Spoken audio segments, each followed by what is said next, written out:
going to be speaking on cutting-edge, non-toxic therapies for cancer. Dr. Esslinger. Thank you, Michael. Well, just to give some definitions to what I'm going to be talking about, it's my definition of cutting edge. And cutting edge is, I say it's where the rubber meets the road. The information that you might read in the newspaper about a cutting edge cancer therapy that's newly discovered, but oh, no patients are going to be able to be treated for 30 years, that is useless information to me. I see patients every day that need treatment now and they can't live 30 years and wait. So that's my definition for this lecture. And before I get to that, I wanted to say a few words about words. But first, here is our patient. That's how they look at us when we talk to them about fluid consumption. So a few words about words, and I would highly encourage you to pay close attention to the words that you use to talk to patients, because many times they're hanging on your every word. And the way that you phrase things can support them or it can devastate them. And I hear time and time again things that oncologists have told patients that I believe contributes to their demise. And there's many stories that I could tell. But some of these words I also want to talk about in the medical field. Side effects. I maintain there is no such thing as a side effect. They are all direct effects. If I give a patient a pill for their thyroid and they go home and take it and call me the next day and say, my hair fell out last night, and I say, well, that's just a side effect. No, by definition, that's a direct effect. Side effects are things that doctors don't want to have happen or they don't know they're going to happen.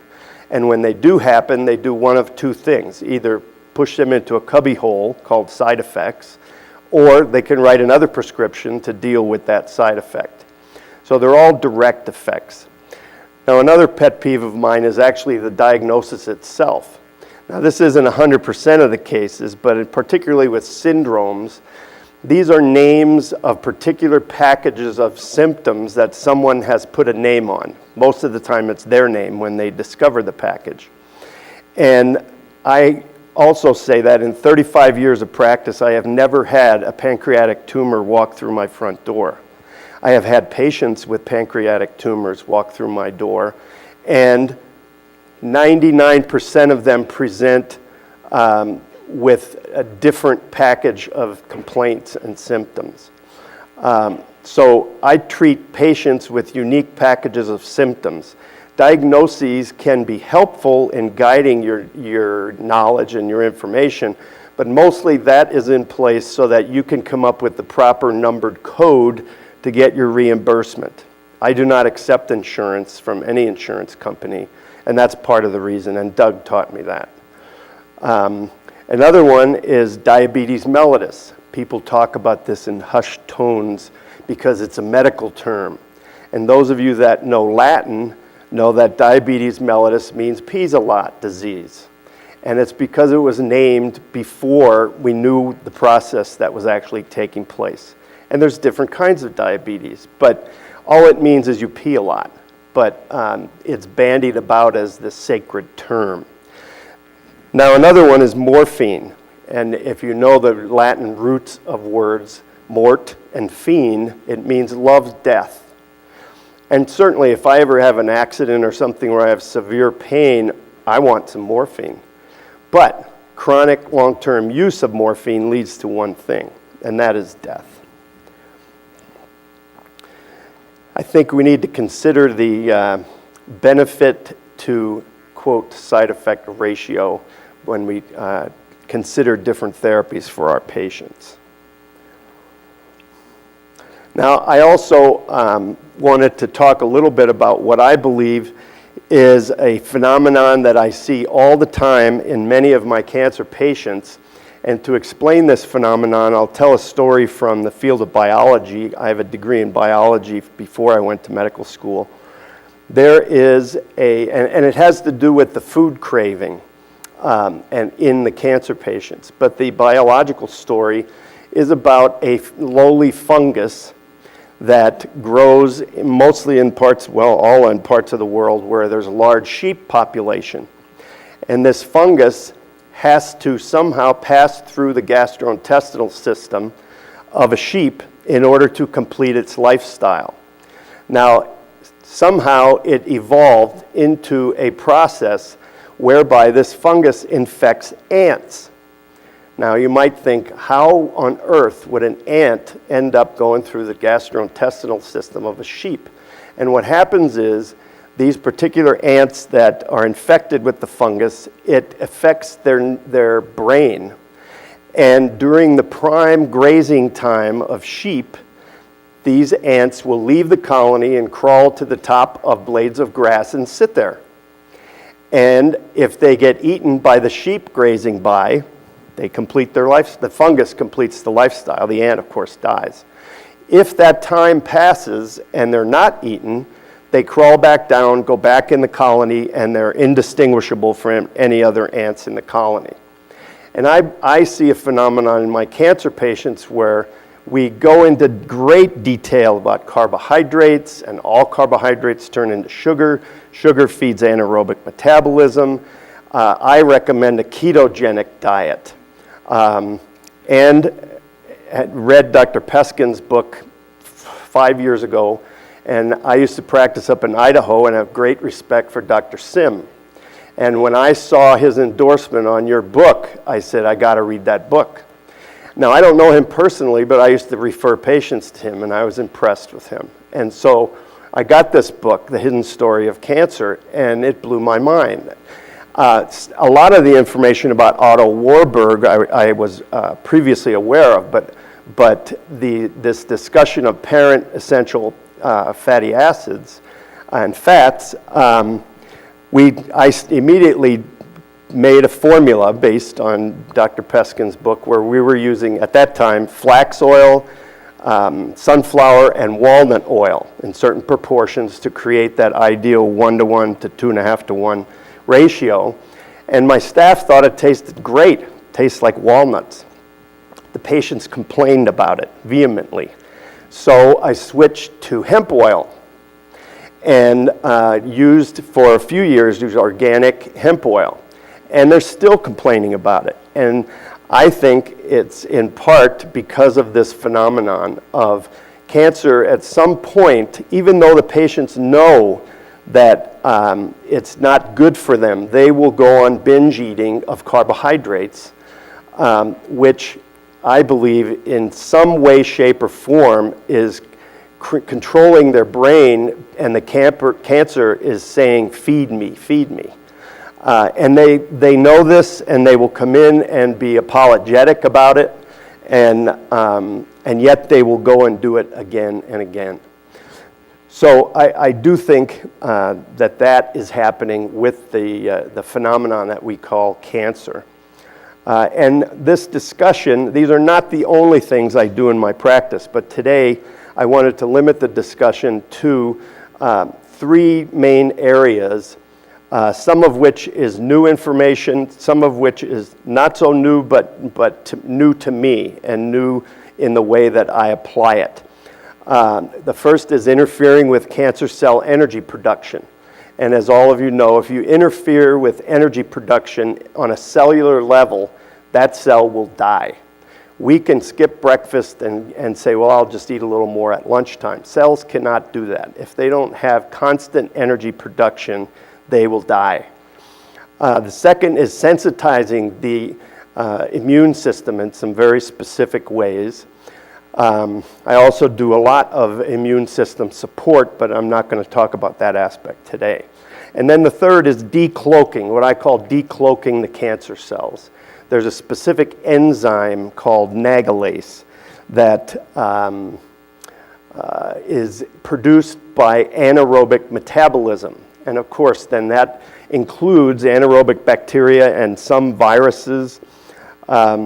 But this enzyme, I'll talk a little bit in more detail a little bit later. But Dr. Kelly also talked about his enzyme therapy, was specifically designed to crack through the protein layer around the cancer cells to help the immune system identify the cancer cells. So these three areas: interfering with energy production, sensitizing the immune system, and decloaking. Now this enzyme nagalase, I had an epiphany about how for years, not every cancer patient, but many times they would come in diagnosed with a tumor, and they would say, I never get colds, I never get the flu, I've never had pneumonia, and yet I do all these healthy things for my immune system and I show up with a tumor. How is that possible? And for years I would say, I don't know, the vagaries of the disease.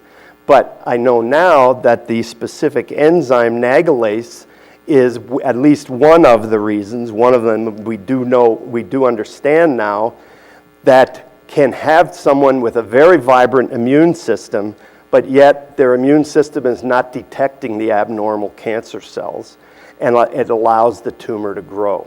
And there are specific ways you can deal with this enzyme, nagalase.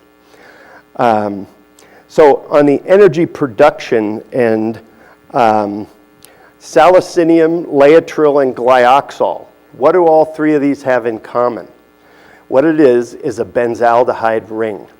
Salicinium is a glycobenzaldehyde, laetrile is a cyanobenzaldehyde, and glyoxal, Dr. Koch's old formula, is a benzaldehyde. And in discussions with Joe Brown, he had the fortunate experience to actually know Dr. Krebs. And I'm sure you recognize the Krebs citric acid cycle name. And Dr. Krebs actually later in his life said that with laetrile, it's not the cyanide that's killing the cancer cells. He said it's the benzaldehyde ring. So I use all three of these compounds, and it is the benzaldehyde ring that I understand is at the root of the success of these therapies. Salicinium, to help understand, we've heard about salicinium before, but when I started doing this last spring, I didn't know how it worked. And so I'll talk a little bit later about a case that I participated in the treatment of, and this stimulated me to start using, whoa, this is going way too fast. How do I go?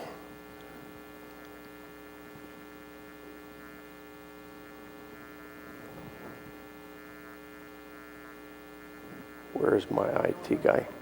It was.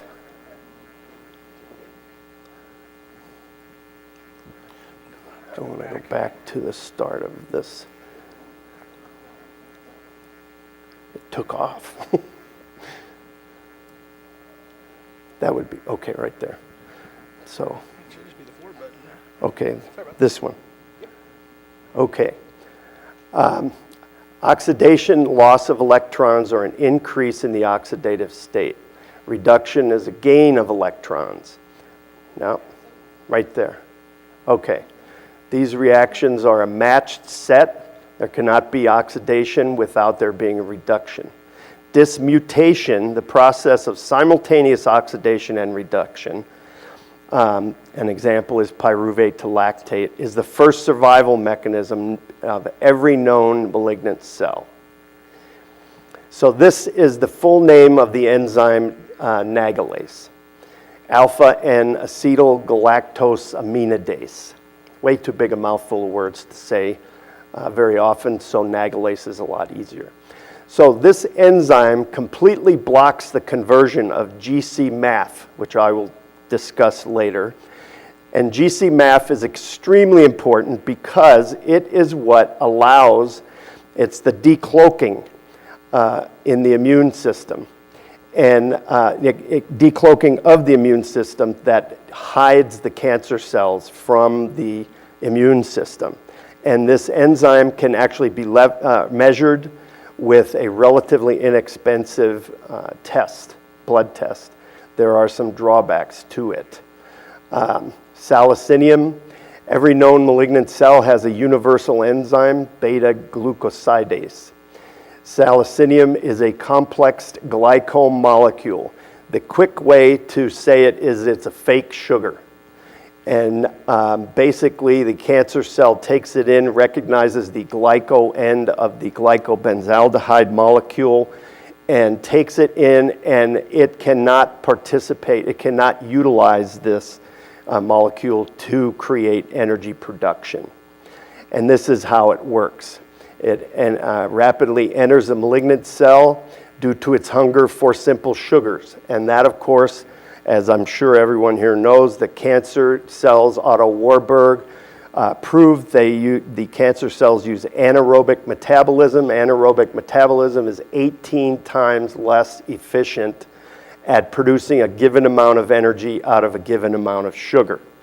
And so that is the reason why I would say 100% of my patients come to my office saying that they have heard cancer loves sugar.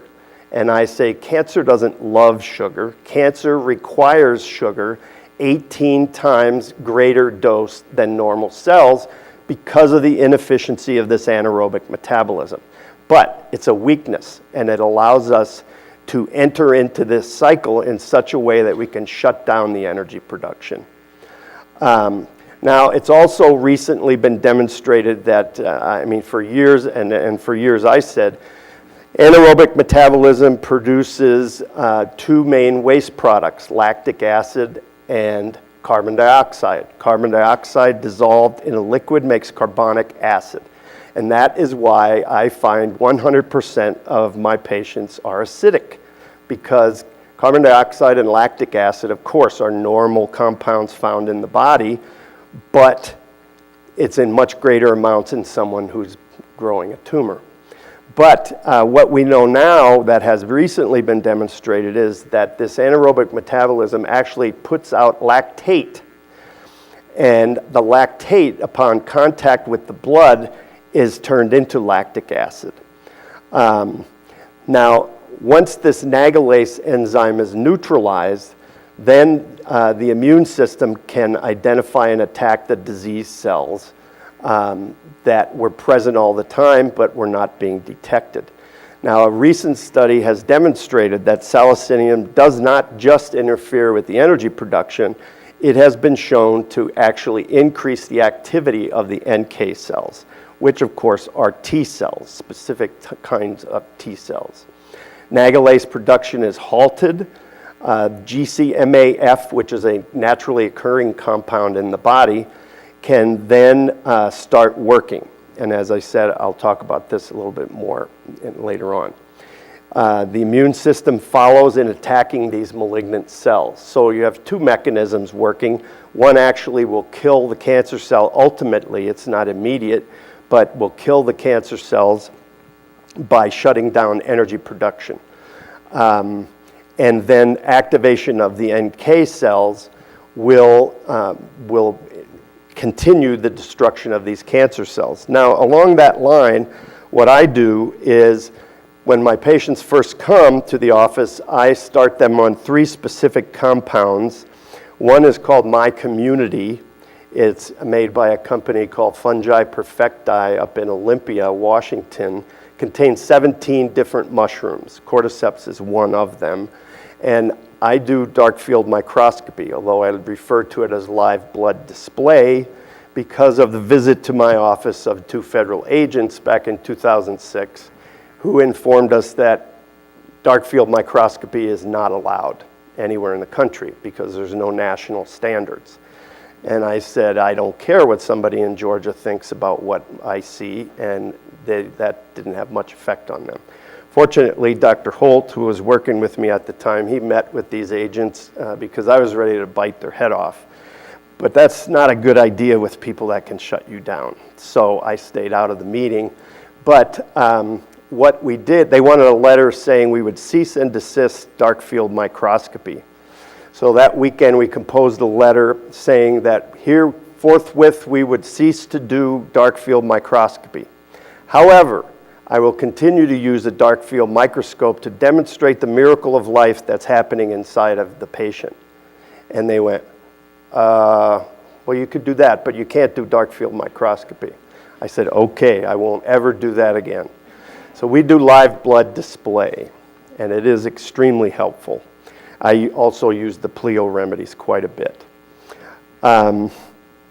So I give salicinium for a 3-week time period, 5 days a week IV, and orally on the weekends, and actually 2 days out of each week I do an IPT treatment with salicinium, and also use, in most of my patients, I haven't done this in all of them, but in most of them, I do the standard IPT approach of 10% of the full dose chemo drugs, and it works in conjunction with the salicinium. And with the IPT, we start a salicinium drip when we give the insulin, and as the sugar is going down, they're getting a drip. When they get into the therapeutic range, they get a push of salicinium along with a number of other compounds. And usually by the time, and then we do not reverse the IPT with dextrose as we have in the past.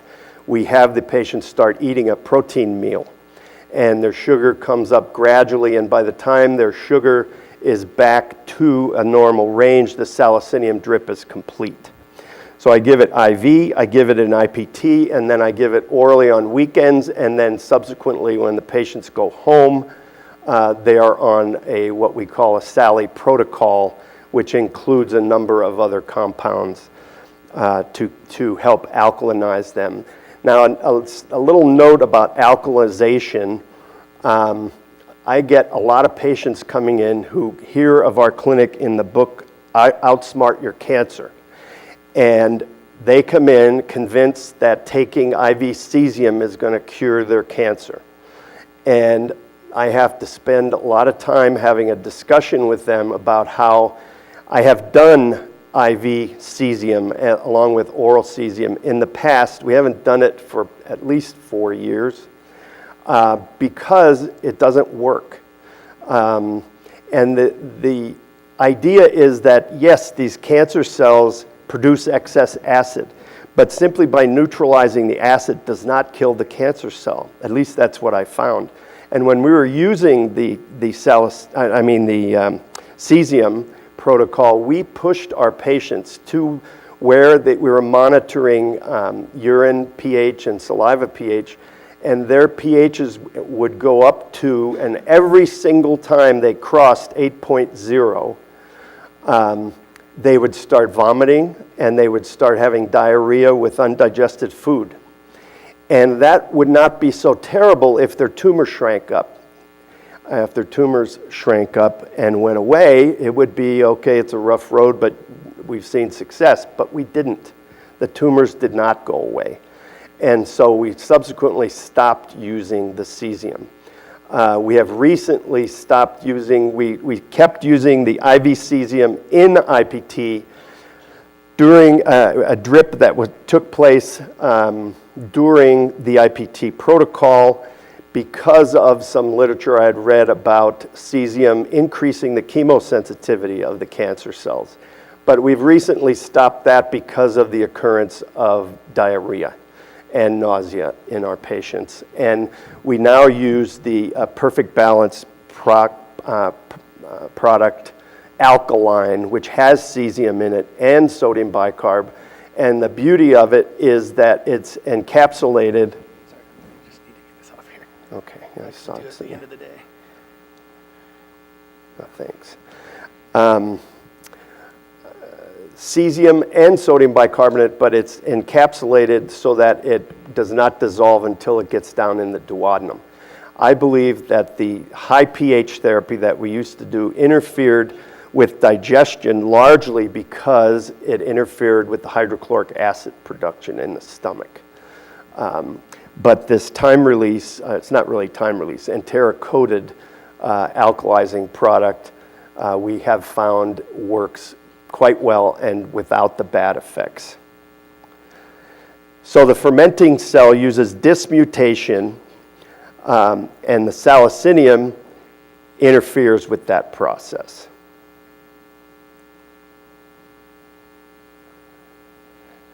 Lactate and nagalase are blocked by salicinium. The video programs are working too good. The immunoglobulins are greatly increased, and for that reason we're measuring, we've been measuring IgGs, we're possibly moving into doing a whole immunoglobulin panel, as well as lactic acid levels. We have always measured LDH, lactic dehydrogenase, and inferred lactic acid levels from that. However, since we've been doing lactic acid levels, I wouldn't, at least some of the patients, we see very high LDHs with normal lactic acid. And that may be because of the high LDH, because of course the LDH is lactic dehydrogenase, the enzyme that breaks down lactic acid. But anyway, it's a marker that can be used to measure your progress of treatment. Salicinium has a half-life of approximately 24 hours. It's daily administered at IV 3 grams. And come on, let's go back. Standard administration is 5 IV treatments per week. As I said, 2 of those we do in an IPT setting at a low, our target level for blood sugars in an IPT treatment, which is referred to as the therapeutic window, is in the mid-30s. Many doctors are totally freaked out by dropping the sugar down into the 30s. And if you look up IPT on Google IPT, you'll see many websites that say, oh, how dangerous it is to lower the blood sugar. And I say, dangerous compared to what? Full dose chemotherapy? And I say, it's dangerous to cross the street if you don't know what you're doing.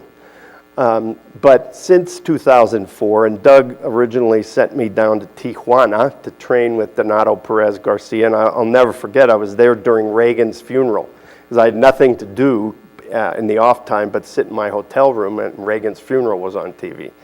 But with IPT, since 2004, I've either participated in, actually had done on myself, or done on patients over 5,000 IPT treatments. I have never lost one patient to IPT.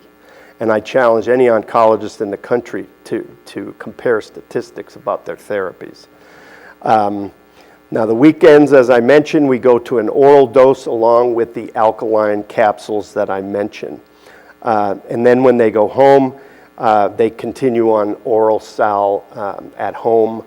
And I typically have patients return at 1-month intervals for 3 to 5 days, depending on the severity of their condition, during which time we repeat the IV protocols, as well as we try to get at least 2 IPT treatments in there.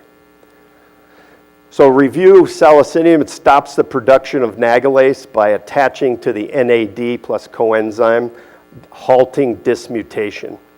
Let's go back. There we go. Okay. Stops the malignant cell from producing lactate, and as many of you know, much of the pain of cancer is due to the lactic acid. And when the lactate production is shut down, or at the very least slowed down, and then alkalizing the tissue, much of that pain can be relieved without narcotics. Salicinium increases immunoglobulins, as I showed in that curve. It does not destroy, technically does not destroy the malignant cell in and of itself.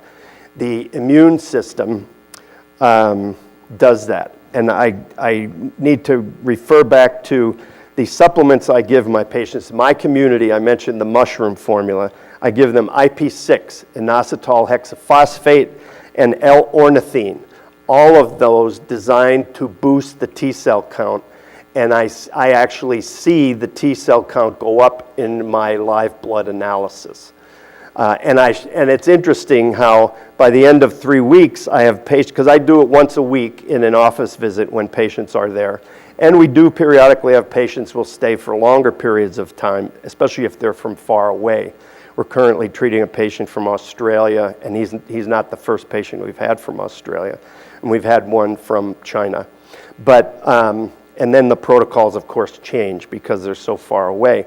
But I have them return in 1 month for 3 to 5 days, and I can actually see these T cells increase in number in the live blood analysis. And by the end of the 3 weeks, I have patients going in my office visit, they go, oh, there's a T cell, and look at how active those polys are. And it's because they've learned, because I teach them. I consider my job as much an educator as, and that technically is the Greek root for the term doctor, is teacher. And so salicinium is completely targeted to fermenting or anaerobic cells. So it will not enter normal cells to produce these metabolic effects. It has no toxic side effects, if you will, no bad effects. If it doesn't do something, in the malignant cells, it doesn't do anything. It gets excreted from the body. Salicinium works well in conjunction with IPT and chemotherapy. I do not do radiation in my office. I am considering, it depends. I would love to get to a point where I don't use chemos at all. And for a while we stopped using chemos, but I also saw a drop in the efficacy of our IPT. So that's why we went back to that. But we went back to that before I was using salicinium. So hopefully the salicinium will convince me at some point where we can get away from using chemos altogether. And part of my reason for that is that recently, I think it was in the New England Journal of Medicine, where they talked about, number one, chemotherapy, they acknowledge is not curative, particularly for metastatic disease. And number two, yes, it kills a lot of cancer cells, but it also stimulates the cancer cells to become more malignant. And if you look up, interestingly enough, back to words, if you look up in the medical dictionary, the definition of malignant, what it really means, and here's how medicine plays with words, is it's not really malignant unless it is. And the definition of malignant means that it spreads. It will metastasize. So until it metastasizes, by definition, it's not malignant. So it's just a chase your tail kind of a thing using words. So ideally, I would love to get to a point to be able to treat people without using chemotherapy at all. Okay. Now, back to the nagalase. I call the first of all, the test, you can order a nagalase blood level. It costs $65. It is a wonderful test to measure where you're starting, measure your progress. There's one big drawback, and that is that the only lab in the world that is performing a nagalase test is in Holland currently. So you have to ship your samples over there. To send the sample, you have to take anticoagulated blood, spin it in a centrifuge, draw off the plasma, freeze it, and send it frozen. And we send it frozen to a lab in New Jersey. It is a clearinghouse for shipping this over to Holland. And the drawback of going to Holland is that it takes 4 weeks to get the result back. And when I first started doing these, of course, your initial reading, if it's measuring nagalase levels, which is a product of anaerobic metabolism, they're going to be high if the patient's diagnosed with cancer. And indeed, all of our patients came back with high levels. But I ended up calling the lab in New Jersey and talking to the pathologist there. And after a discussion with him, he confirmed to me that just like the cancer markers, those of you that work in the cancer field know that the few kinds of cancer that have cancer markers today, the marker, even conventional oncologists will tell you that the marker will rise as the tumor dies. And if you don't explain this clearly to your patients, it will freak them out. Because they come to you for treatment, they see the nagalase level, you explain to them it's elevated, they expect that. They don't complete therapy, but they go home after the initial beginning of the therapy, and we repeat the nagalase test at 2-month intervals, 2 to 3 months. And I explained to them that it's very likely that at the end of 2 months, which they come to me for 3 weeks, and then I like to repeat the test 2 months after they go back home.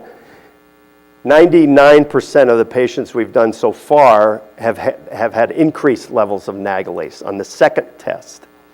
We do have some patients that have gone 6 months and have had their third nagalase test, and I'd say, what do you think, Deborah? 80% of them have dropped. Our most dramatic one was the highest one we had. Upper normal of nagalase is 0.95. I forget what the unit of measurement is, but 3.80 was a patient with a neck cancer, and he dropped down to 1.5. Needless to say, he's very happy. His wife is quite the computer researcher, and she's always presenting me with questions that forces me to expand my knowledge. But in any case, I see it working exactly the way they say it works. It takes time, however. So it can be used in the initial detection. The problem with that is it also goes up in the presence of anaerobic bacterial infection and some viruses. Townsend Letter had an article recently about viral loads and nagalase levels. And so you have to temper your knowledge with what you're focusing on. And of course, if you're not getting the response you want, then you start looking for other possible complications. And then, as I said, it can be used as a progress marker. I think it certainly seems to me like something that's going to be expanded in the near future and not just be done in Holland, be more accessible and a quicker turnaround, which will be much more useful for us. Here's the early days of dark field microscopy. Now, the next area is that I want to talk is the second one, sensitizing the immune system. Now, after having patients on these T-cell boosting stimulants or supplements, and also doing IVs, I still use Doug's IV formulas for immune boosting. We move on to a procedure that I call TCRP. Now, you won't find this anywhere Googling, but you will find PRP. And the first thing to explain to you, those of you that do prolotherapy, I know there's prolozone, injecting ozone for prolo effects. Well, PRP is platelet-rich plasma, something that's been around for over 20 years. It's used by orthopedists. There are lots of studies done with it. And there are even some studies I read where they actually regenerated the articular cartilage in the knee, the medial and lateral meniscus, through PRP injections. It's called platelet-rich plasma because it's rich in platelets. But there's a number of other factors which I utilize. And the first thing to understand is we take 4 blue top citrated tubes of blood, spin them in a centrifuge for 15 minutes, and the blood will separate into 3 distinct layers. Now, I know this picture looks like it has 4 layers. I'm not sure what that bottom one is, the dark gray. But typically, you have plasma on top, the liquid fraction of the blood. The bottom is the dark red blood cells. And the middle layer is called the buffy coat. Well, the buffy coat is PRP, platelet-rich plasma, because it's known it will concentrate the platelets, all the white blood cells, and any stem cells that happen to be in that sample. Now, Dr. Royal talked about using a 400 cc sample of blood and being able to utilize that to harvest autologous stem cells. So that's obviously a different use of the PRP. And what I'm after is the T cells. So that's where the name TCRP, I gave it that, called T-cell rich plasma, because that's where the T cells are concentrated. And you can Google, let get to my notes here. You can Google heat shock proteins. Heat shock proteins are compounds that are expressed from cells when they're exposed to elevated temperatures or other stresses. It could be a lowered temperature, but I elevate the temperature. The dramatic upregulation of heat shock proteins is a key part of what's called the heat shock response and is induced primarily by heat shock factor. HSPs, or heat shock factors, or HSF, heat shock factor, are heat shock proteins are found in virtually all living organisms from bacteria to humans. And it's known that the rapid heating that's elicited by heating the cells to sublethal high temperatures.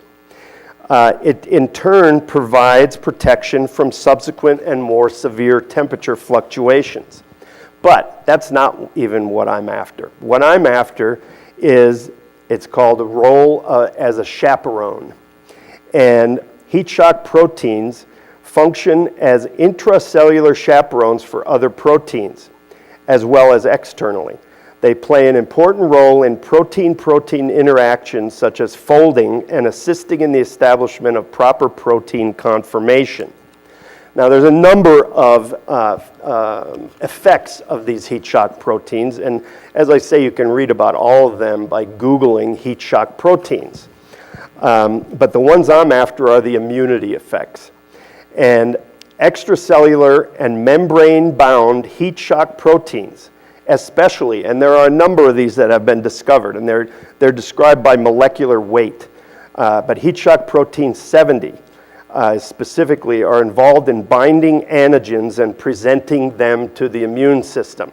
This is a key factor. And then as a cancer vaccine adjuvant, and this is how I use it, given their role in antigen presentation, heat shock proteins are useful as immunological adjuvants in boosting the response to a vaccine. Furthermore, some researchers speculate that heat shock proteins may be involved in binding protein fragments from dead malignant cells and presenting them to the immune system. Therefore, heat shock proteins may be useful for increasing the effectiveness of cancer vaccines. And this is specifically how I do it. And then I have a story to tell you that is, to me, one of the high points of my medical career. Now, all of us that have been in practice for any length of time, you start to develop a history of stories, things that you've done that you will always remember throughout your whole life. And I had one such experience up in Idaho when I saved a man's life who had newly been elected to the Idaho legislature. And for those of you that remember the hijacking of the American airline in Lebanon, where they threw the Navy corpsman, killed the Navy corpsman, threw him out the back of the plane, and the crew and the passengers were on this plane for, I don't remember, 3 days, 4 days. He was the pilot. So he was very well known. He had just been elected to the state legislature, was driving south on the highway in his small black sports car, and hit a black horse. And it came right up over the car, fractured every bone in his face. And interestingly enough, I had been teaching an advanced EMT class. That previous Thursday, we discussed airway management. Anyway, I got a call. I had to race into the hospital. He's on the x-ray table, and as I come through the door to the room, he stopped breathing. Long story short, I had to do a trach on the guy. His PO2, or his O2 sat, at the time that I opened up his trachea, was 42 and dropping precipitously. He took a breath, he recovered, he's alive today. That's one of the high points of my medical career. Well, this one ranks right up there with it. And what happened was, I have this patient from California, Northern California. This gal's in her 40s, mid-40s, came in with a squamous cell cancer with a neck mass, probably about 2 by 4 centimeters. And this was last spring. I just had started doing this TCRP procedure because I reasoned with the PRP, well, if we're concentrating the T cells, we're concentrating the white cells, we're concentrating the T cells, and if we can activate them with heat, we might be able to use this as a tool. So I explained this to the patient. She was she's a very adventurous person and jumped at the opportunity. And what we did was we drew the 4 tubes of blood, as I mentioned. I have a lab gal that works in my office, and harvested the buffy coats, put it into a single test tube, and then I took a 20 cc syringe with a 16 gauge needle on it and put 1 cc of normal saline in there and numbed the area over the tumor with some Procaine, went right into the tumor, spun the syringe around 3 times, and you know the 16 gauge needles are kind of like a small saber.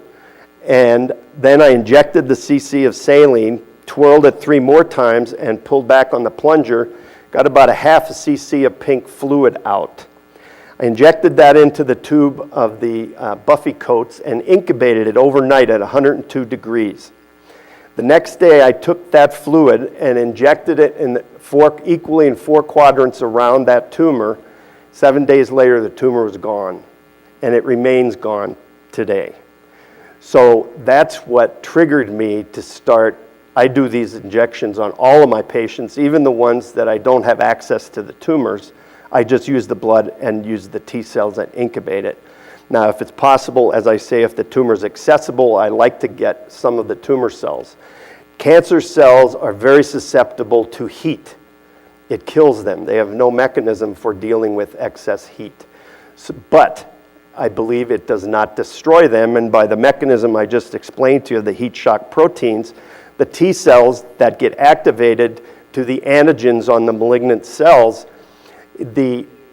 it's not just the T cells that get injected back in, but they have some means of passing on this new knowledge to the other T cells in the immune system, so that at some point all of the T cells get activated to they start recognizing these antigens on the malignant cell membranes. Okay, the next step is the decloaking, because I believe that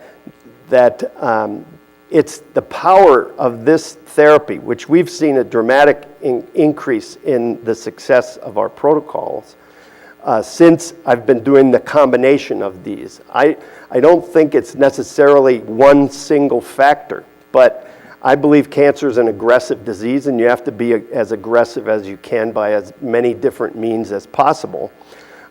So I use all of these things. So the decloaking aspect, the GCMAF, this is also an interesting story. The GCMAF is a simple, harmless glycoprotein, and we all have it in our bodies. Excuse me. It's abundant in human serum, but as I mentioned, the nagalase cloaks the cancer cell and prevents the activation of this GCMAF. It's a glycoprotein, and MAF is macrophage activating factor. And it literally, the nagalase prevents the conversion of the inactive form of the GC-MAF to the active form. And it's normally converted to the active form with the help of the B and C T cells. So you have to have the T cells and the B lymphocytes present in order for this to work. But what this will do then is it allows the conversion to the active. It's also known as vitamin D binding protein, although vitamin D, I don't know why it's called that, because it's not necessary for vitamin D to be present in order for this to work. But it completely blocks the conversion, the nagalase completely blocks the GC protein to GCMAF, preventing tumor cell killing by the macrophages. And I read about this back in 2006. The original researcher, Nobuto Yamamoto, the director of the Division of Cancer Immunology and Molecular Biology at the Socrates Institute for Therapeutic Immunology in Philadelphia.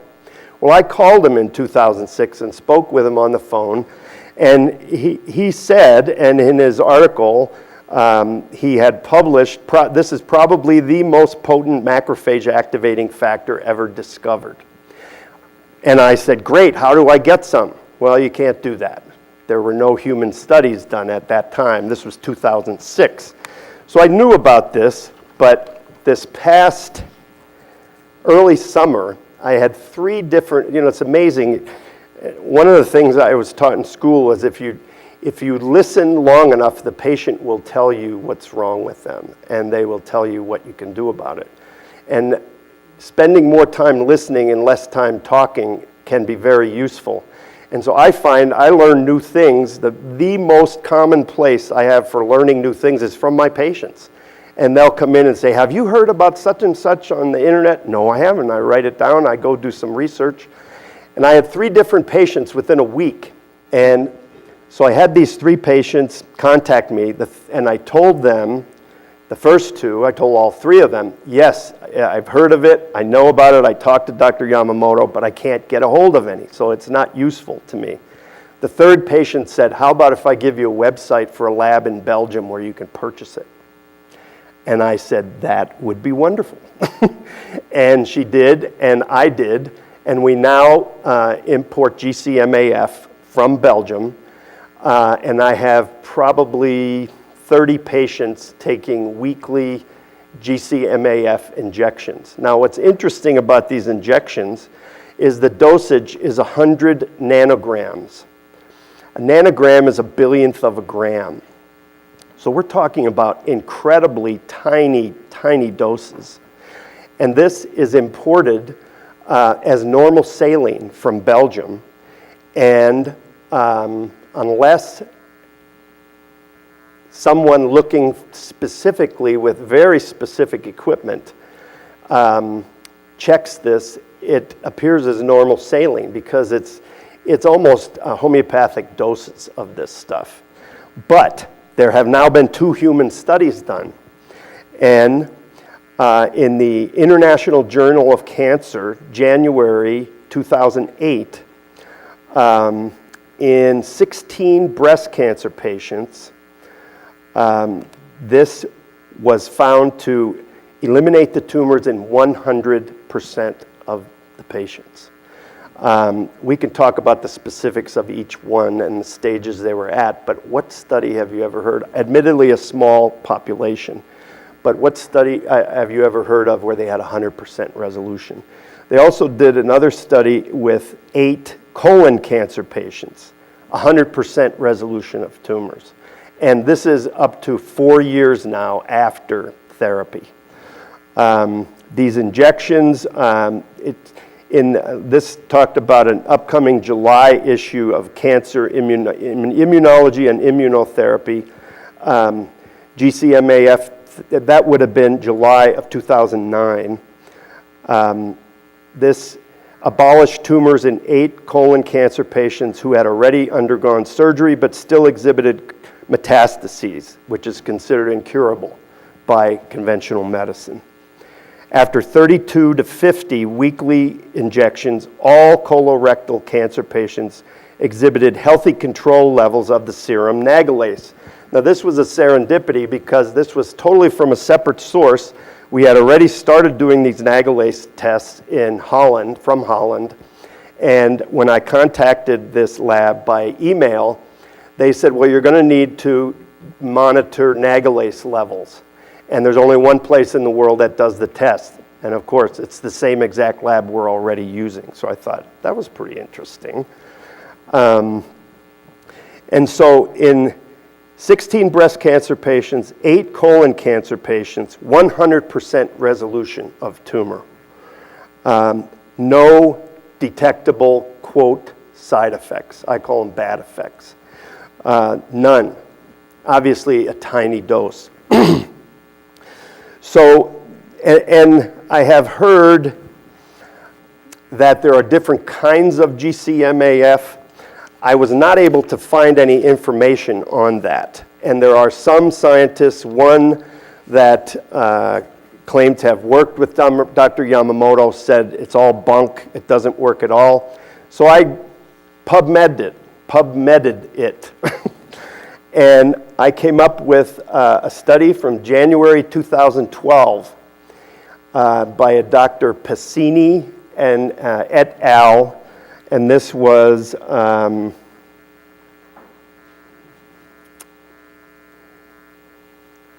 he's the head of Department of Anatomy, Histology, and Forensic Medicine in Firenze, Italy. Effects of vitamin D binding protein derived macrophage activating factor on human breast cancer cells. This is in a petri dish.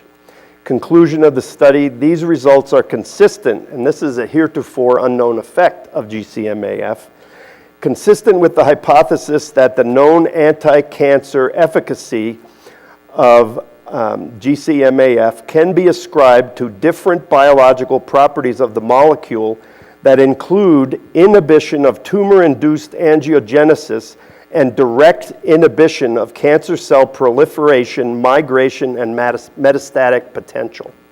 That's from this year.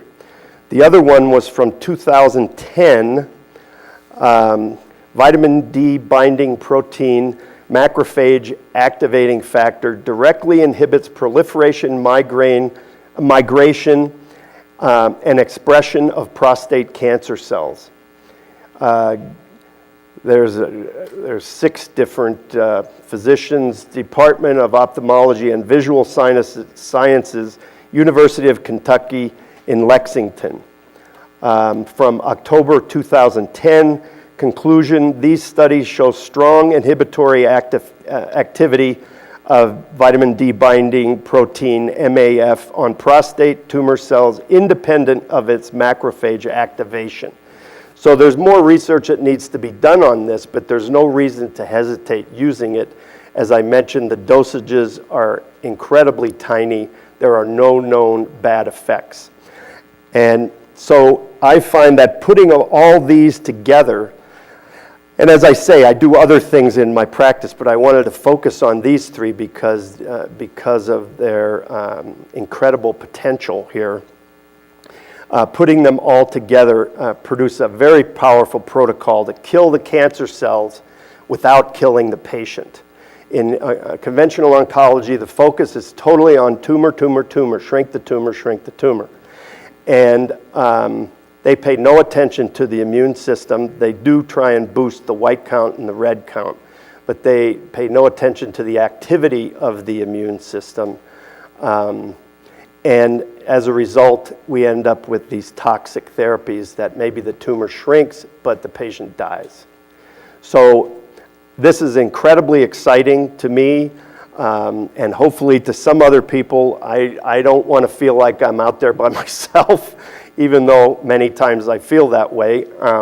But these references, if anybody's interested, just contact me. I can get them to you, and I encourage you to do your own checking into this. If you treat cancer, these are incredibly exciting tools to be able to treat in the here and now. Thank you very much.